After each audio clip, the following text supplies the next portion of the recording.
शेवटपर्यंत युती व्हावी शिवसेनेशी आम्ही प्रयत्न केला. शिवसेनेची युती व्हावी शेवटपर्यंत प्रयत्न केला, नाही म्हणत नाही. सोबत 8 ते 10 जागा देण्याची तयारी आमची होती. पण रिस्पॉन्स शेवटपर्यंत नियोजन नाही, रिस्पॉन्स नाही, चर्चा नाही, जाऊ ठीक आहे. त्याला स्वारस्य नाही. त्याचं ठरलं होतं आमचे सुटले की त्याने घ्यायचे, एवढाच कार्यक्रम ठरला होता. ते आम्हाला माहित होतं.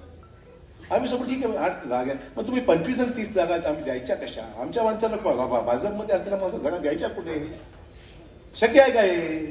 तो अन्याय मग माझ्या 8 लोकांवर झाला, 10 लोकांवर झाला असता, तो 25 लोकांवर झाला असता अन्याय माझ्याकडच्या. पुढे समन्वयातून करायची इच्छा होती, पण त्याला ते मान्य नव्हतं. पक्ष निवडणुका लढवत आहे.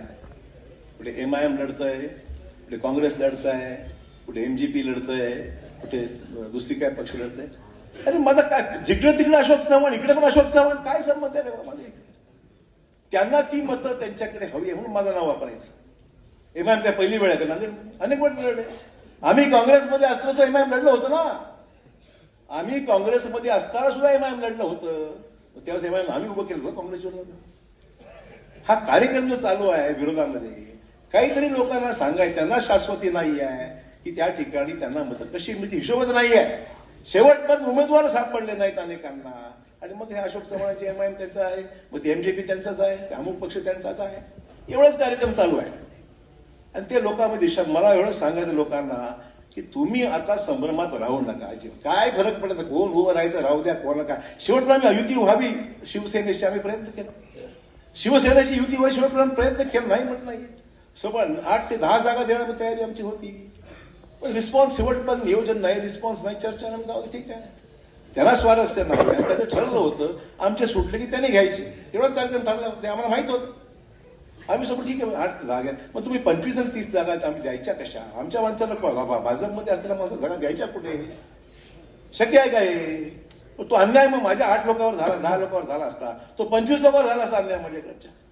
पुढे समन्वयातून करायची इच्छा होती, पण त्याला ते मान्य नव्हतं. जाऊ दे, ठीक आहे, झालं सोडून द्या विषय. त्यामुळे मला सांगायचं एवढंच आहे, हे सगळ्या गोष्टी आता हे झालेलं आहे आणि आमचं कोणाशीही काही हे नाही आहे. आणि जे लढतात तर लढू द्या.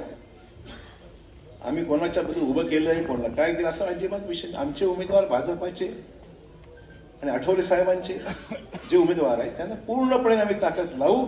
आणि त्यांच्यासाठी हे सर्व आमचे कार्यकर्ते आहेत. ज्या कार्यकर्त्यांनी विधानसभा लोकसभेमध्ये आमच्याकडे प्रयत्न केले, प्रयत्नांची पराकाष्ठा केली आणि ज्यांनी उभं राहण्याला खूप मदत केली, त्या सर्व लोकांना निवडून आणणं हे आमचं कर्तव्य आहे. आणि म्हणून मित्र हो, या सगळ्या गोष्टीचा मुद्दाम या ठिकाणी मी उल्लेख केला आहे. आता जाहीरनामा करत असताना मला मुद्दाम उल्लेख केला पाहिजे. आमचे काही सहकारी मित्रांना पाठवा की देशात सगळ्यात चांगलं काम कुठं होत असेल, देशात सगळ्यात चांगलं कुठं? इंदूरला सर्वात चांगलं काम गेल्या काही वर्षामध्ये झालेलं आहे. आणि ते काम करण्याकरता आमचे काही मित्र आम्ही पाठवतो त्या ठिकाणी की तुम्ही जा आणि ते पाहून द्या. इंदोर देशामध्ये सगळ्यात उत्तम शहर म्हणून इंदूरचं नाव घेतलेलं आहे. पाठवते बघा. मग जे जे चांगलं चाललेलं आहे त्याला आपण त्याचं अनुकरण करावं किंवा त्याच्यापेक्षा चांगलं करावं ही माझी भूमिका आहे. जे जगात चांगलं दिसतंय ते मला नांदेडला आलं पाहिजे ही मनापासून आमची भावना. काय हरकत आहे? आपल्याकडे आता सार्वजनिक वाहतूक नीट करायची गरज आहे, जाणीव मला. ट्रॅफिकला चांगलं करायची गरज आहे, आम्हाला जाणीव आहे. इलेक्ट्रिक बसेस, गडकरी साहेबांना भेटते म्हणजे इलेक्ट्रिक बसेस नागपूरला आम्ही सुरू केले. असे बोललो गडकरींना. इलेक्ट्रिक बसेस प्रदूषण मुक्त, पेट्रोलचा खर्च, डिझेलचा खर्च नाही, पेट्रोलचा खर्च नाही. कुठे पाठवायचे आम्हाला? लोहा, सोनखेड, मालेगाव, अर्धापूर, लिमगाव, जवळपासची सॅटेलाइटची छोटी छोटी शहरं आहेत, म्हणजे गाव आहेत. जाणारी गर्दी खूप आहे त्या ठिकाणी. त्यामुळे तिथे सगळ्या बसेस गेल्या पाहिजे. लोक मेडिकलच्या इंजिनिअरिंग कॉलेज, मेडिकल कॉलेज, विद्यापीठ अशा ठिकाणी सभोवतालच्या ठिकाणी इलेक्ट्रिक बसेस नॉन पोल्युटिंग उत्तम आपल्याला सेवा देण्याकरता त्या बसेस झाल्या. नांदेड शहरातून बाहेर झाला अति सोपं जायला. मला कोणते विद्यार्थी मिळत साहेब, मला विष्णुपुरी जायला बस कमी पडते, आम्हाला संतुकरावच्या म्हणजे कॉलेजला जायला बस कमी पडते असं म्हटले. असे काही विषय येतात. लोहा गंधारला आम्ही जातोच नेहमी, आम्हाला जावं लागतं नेहमीप्रमाणे, इतर नाही जावं लागतं.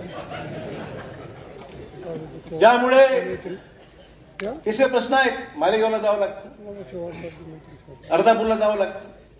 ही जवळपासची शहरं आहेत, त्यांना वाहतूक व्यवस्था द्यावीच लागेल. लोकांना जायचं कसं?